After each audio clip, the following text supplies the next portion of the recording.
Je guéris quand j'aide les autres. Libère-toi du syndrome de l'imposteur. Bienvenue sur ma chaîne Laetitia Pepita. Alors voilà, aujourd'hui j'ai été très inspirée de vous faire cette vidéo parce que j'ai moi-même été confrontée à cette problématique sur mon chemin de flamme jumelle. C'est-à-dire que si vous suivez le chemin de flamme jumelle dans d'autres vidéos également, vous savez qu'on a tous une mission de vie, qu'on a vraiment, que généralement les personnes qui sont sur un chemin de flamme jumelle ont une mission sur la Terre. Alors, il ne faut pas voir ça non plus comme quelque chose d'absolument extraordinaire, mais disons qu'il y a une réelle volonté de la vie de servir en fait, de servir Dieu, l'univers, la vie, appelez-le comme vous voulez, mais vraiment dans une conscience spirituelle et dans le fait d'aider les autres. Et au départ de mon chemin spirituel et de mon éveil à la flamme jumelle, eh bien, cette demande de la vie d'aider les autres m'est déjà apparue dans une cérémonie chamanique, donc avec le fait de prendre de l'ayahuasca. Parce que pour ceux qui me suivent, j'ai déjà expliqué dans une autre vidéo que ma première rencontre avec la plante, ma première rencontre avec l'ayahuasca, eh bien, contre toute attente, j'ai eu pendant des heures de ma première cérémonie une seule phrase qui était là pour moi et c'était vraiment « Laetitia, tu dois rester humble et tu dois aider les autres ». Alors au début j'ai trouvé ça comique, marrant, etc. parce que j'avais même l'impression dans cette cérémonie qu'on testait ma volonté, que voilà, on essayait un peu de voir si j'allais dévier ou pas de mon chemin. Et au départ, moi, je ne comprenais pas. Voilà, je faisais ces cérémonies chamaniques pour me libérer de ma dépendance affective, pour trouver l'homme de ma vie. Voilà, j'avais aucune conscience que je devais aider les autres et je ne comprenais pas très bien. Mais ensuite, la vie m'a mis sur ce chemin de flamme jumelle, grâce notamment aussi à l'ayahuasca. Et là, j'ai commencé à comprendre qu'il y avait une vraie demande de trouver sa mission de vie, que c'est un des buts de la flamme jumelle et d'aider les autres. Donc évidemment, ma première cérémonie m'est venue en tête, mais ce qui a été très percutant et très difficile à vivre pour moi, c'est que je me disais, mais comment moi je peux aider les autres alors que je suis tellement en souffrance? C'est une souffrance tellement énorme que j'ai été jusqu'à faire de l'ayahuasca, qui est quand même voilà, des choses les plus fortes qu'on peut expérimenter. Après, je dis ça humblement parce qu'il y a peut-être d'autres niveaux que moi-même je n'ai pas expérimenté et voilà, peut-être qu'il y a encore plus fort comme expérience, mais en tout cas, voilà, pour moi, prendre de l'ayahuasca, ça a été vraiment quelque chose qui a été très confrontant, sous certains aspects, très beau sous d'autres, mais voilà, il faut être prêt à faire ce chemin-là. Et moi, ce qui m'a amené à ça, c'est une profonde souffrance. Si je n'avais pas eu cette souffrance-là en moi, mais jamais j'aurais fait ce chemin-là. Et donc, en fait, il y a tout de suite comme une impression d'imposteur qui s'est imposée à moi parce que, encore une fois, j'avais du mal à comprendre la vie, l'univers, parce que je me disais, mais vous me demandez d'aider les autres alors que moi je suis nulle part, que voilà, je suis une dépendante affective, j'ai une blessure énorme d'abandon, je dois faire plein de cérémonies chamaniques pour essayer de m'en sortir tellement la douleur est profonde. Et en fait, ce qui a été magnifique, c'est que sur ce chemin, parce que tout est toujours juste dans la vie, tout est toujours juste. Et si tu as une mission, si toi aussi tu as une mission, ne t'inquiète pas, la vie fera en sorte que tu puisses la réaliser si, bien entendu, tu es alerte aux signes. Et donc sur ce beau parcours de flamme jumelle, parce que c'est très douloureux, mais il y a aussi des belles surprises, eh bien moi-même en écoutant d'autres vidéos, j'ai fort été attirée par tout ce chemin de Marie-Madeleine, d'aller sur les traces de Marie-Madeleine, c'est quelque chose qui revient beaucoup dans les flammes jumelles. J'ai effectivement commencé à, je ne sais pas, à retrouver une foi, non pas dans la religion catholique telle qu'elle est présentée de manière générale, mais en tout cas j'ai ma propre vision de Jésus et de Dieu, et alors que je n'étais pas du tout croyante sur ce chemin-là, voilà, par rapport à une cérémonie chamanique que j'ai vécue, il y a une reconnexion qui s'est faite. Et donc j'ai été attirée à partir en France, à Rennes-les-Bains, parce que je voulais ressentir cette énergie, voilà, où on parle beaucoup de Marie-Madeleine là-bas, etc. Et ce qui est juste incroyable, parce qu'encore une fois tout est juste, c'est que je suis arrivée à l'Airbnb que j'avais réservé, donc chez une dame super sympa, végétarienne, qui prenait super bien soin, je vais dire, de son aspect tant intérieur, extérieur. Enfin voilà, une très belle femme avec beaucoup voilà, d'approche spirituelle aussi. Et elle m'avait conseillé de contacter un guide pour voilà, ce chemin que je voulais faire un peu sur les traces de Marie-Madeleine.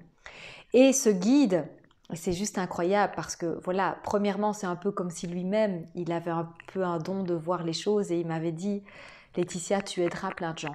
Je te le dis, tu aideras plein de gens. Donc voilà, moi, ça me mettait encore plus la pression parce que je ne comprenais pas. Enfin, je veux dire, moi, j'étais juste sur mon chemin de flamme jumelle. J'essayais juste voilà, de m'en sortir, de sortir de cette douleur, de ce chemin, de cette souffrance. Et je me disais, mais c'est quoi tous ces gens qui me mettent cette pression Et en fait, il m'a aussi guidée vers une dame qui, le lendemain de mon arrivée, allait faire une canalisation de Marie-Madeleine. Donc c'est ce fameux folder que je tiens en main depuis tout à l'heure. En fait, j'ai eu la grande chance de rencontrer Nadine Sarah Pena.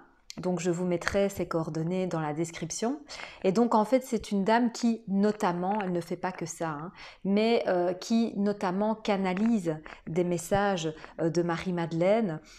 C'est quelqu'un dont les dons médiumniques ont été, j'espère que c'est comme ça qu'on dit, désolée, lui ont été révélés après une expérience de mort imminente. Et donc voilà, elle a vraiment cette faculté en fait de canaliser de Marie-Madeleine ou appeler ça comme vous voulez, mais en tout cas une canalisation vraiment juste pour vous. Et en fait, alors que je ne m'attendais pas du tout à ça, que j'étais pas au courant, j'ai eu l'énorme chance d'atterrir dans une salle où cette dame allait faire des canalisations pour les personnes qui le souhaitaient. Et en fait, dans ce qu'elle a canalisé pour moi, je ferai tout un podcast là-dessus. Je ferai toute une vidéo pour vraiment vous dire tous les mots parce que je pense que pour chaque personne qui est sur un chemin de flamme jumelle, ça peut vraiment être intéressant. Mais en tout cas, dans la partie qui nous concerne aujourd'hui, c'est-à-dire vraiment de se guérir soi-même, voilà, en aidant les autres et aussi de se libérer de ce syndrome de l'imposteur, eh bien, dans cette canalisation, elle m'a dit quelque chose de très fort que je vais vous lire là maintenant. Donc, ne vous étonnez pas si vous me voyez regarder au-dessus. Mais donc, elle m'a dit, et en fait, elle parlait de Marie-Madeleine face à Jésus quand effectivement, voilà, Jésus est parti, on va dire ça comme ça. Hein. Et donc, sa phrase était « Lorsqu'il m'a dit « va et marche », ce n'est pas justement la sublimation de l'être que déjà il pressentait, mais la femme dans son humanité. Et en fait, c'était magnifique ce message parce que c'était pour me dire, Laetitia, quand Jésus dit à ses apôtres, à Marie-Madeleine, voilà, à toute personne, lève-toi et marche, ce qu'il voit profondément en nous, c'est juste un être humain qui bien sûr a encore beaucoup de blessures, qui bien sûr a encore beaucoup d'ombre, qui bien sûr est encore en chemin.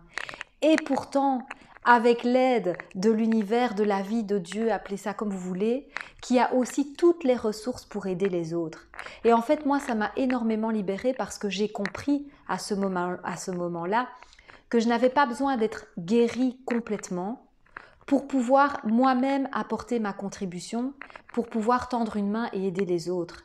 Parce que la plus grande qualité que je me reconnais, c'est simplement d'avoir énormément souffert et d'avoir cherché beaucoup d'aide à l'extérieur pour pouvoir m'en sortir. Et donc aujourd'hui, sur des personnes qui ont les mêmes blessures que ce que j'ai pu avoir, c'est-à-dire la dépendance affective, la blessure d'abandon, se retrouver sur un chemin de flamme jumelle, bien sûr que je peux aider parce que je connais la souffrance, je connais les étapes, j'ai traversé comme j'ai pu. J'ai eu aussi des mains tendues pour m'aider moi. Et donc, en fait, je me dis, tout est juste. Voilà. Et donc, que vous soyez sur un chemin de flamme jumelle ou pas, et peu importe la raison pour laquelle vous voulez aider les autres, eh bien, j'ai juste envie de vous rappeler que si parfois vous doutez de vous-même, rappelez-vous qu'on a tous la capacité d'aider les autres. Et plus vous allez aider les autres, plus vous allez continuer à vous guérir. Parce que c'est vraiment dans la relation à l'autre, dans ce qui se passe avec l'autre, qu'on continue à apprendre sur soi. Moi, aujourd'hui, j'ai beaucoup d'échanges avec des copines qui sont aussi dans des situations difficiles, dans des ruptures amoureuses, dans des remises en question, etc.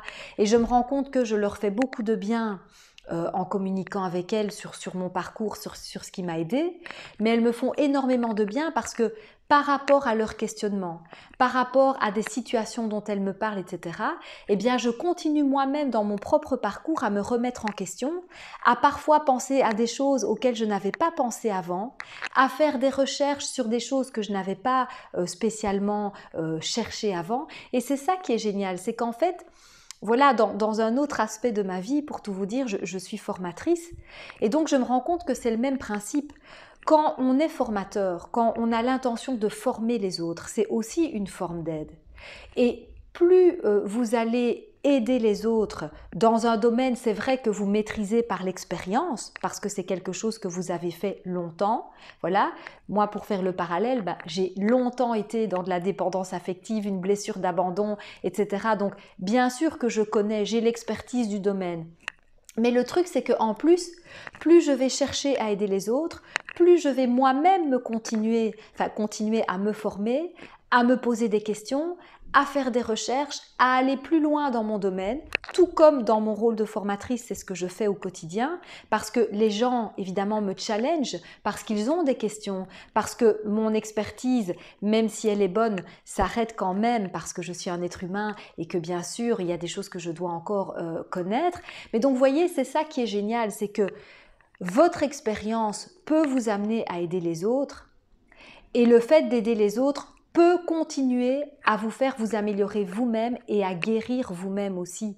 Et donc, j'ai envie de vous dire, qui que tu sois, quoi que tu fasses, quel que soit ton domaine, si tu as cette impression, cette sensation très forte que tu as cette envie d'aider les autres, ne te remets jamais en question par rapport au fait de savoir si tu es légitime ou non.